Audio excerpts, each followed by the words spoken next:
Queen's huge decision on William and Kate's new life in Windsor made Harry and Meghan boiling with rage.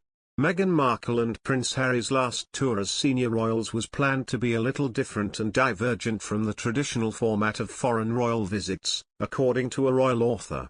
Scobie, the author of the unofficial biography of the Duke and Duchess of Sussex, Finding Freedom, believes the recent tour of the Duke and Duchess of Cambridge stuck much more to a traditional format than the one carried out by Meghan and Harry between September and October 2019.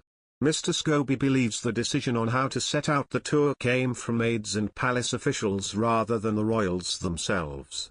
Appearing on Newsweek's podcast The Royal Report, Mr. Scobie ran through what he thought went wrong during the recent visit to Belize, Jamaica and the Bahamas by Kate and Prince William.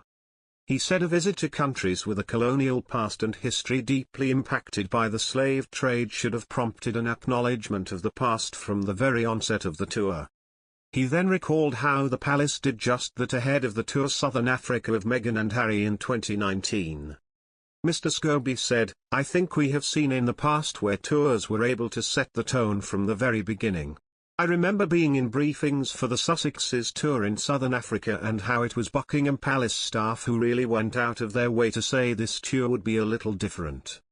The couple would be mindful of the politics within the local areas they were visiting, that we wouldn't be seeing state dinners, there wouldn't be the expensive wardrobes you are used to on a royal trip. That was kind of proof that at one point the palace did know how to make these things work in a modern environment." Last month, as the Cambridges were travelling to the Caribbean, the palace may have chosen a more traditional approach due to the fact they were undertaking a trip to mark the 70th year of the Queen on the throne, Mr. Scobie added. Mr. Scobie stressed he does not think the different approach to the 2019 tour had necessarily to do with the Sussexes. He said, "I just remember a time when palace staff, and those employed by the Crown were thinking in that very specific way. And so a lot of that comes from the leadership above them and clearly that wasn't there with the Duke and Duchess of Cambridge. I think they were very keen on sticking to that sort of traditional format that we know and, at times, have loved." The royal author cited the tours to Canada, Australia and India as examples.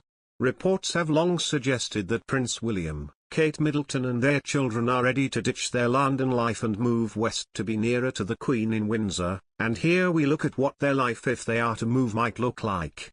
The Duke and Duchess of Cambridge are reportedly eyeing up a move to Windsor to be closer to the Queen. It's said they've already started looking for places to live after checking out several royal residences and are also considering private property. And in addition, they're also said to have visited schools in the surrounding area for their children Prince George, Princess Charlotte, and Prince Louis. The family currently split their time between Kensington Palace in London and Amner Hall in Norfolk.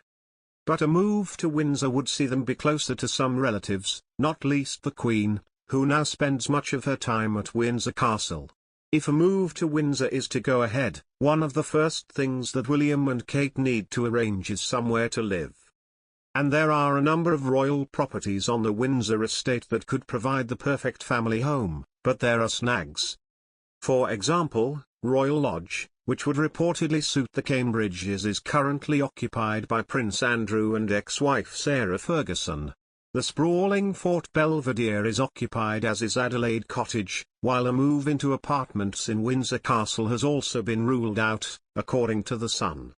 This has apparently led the royal couple to consider moving into a private property in Windsor.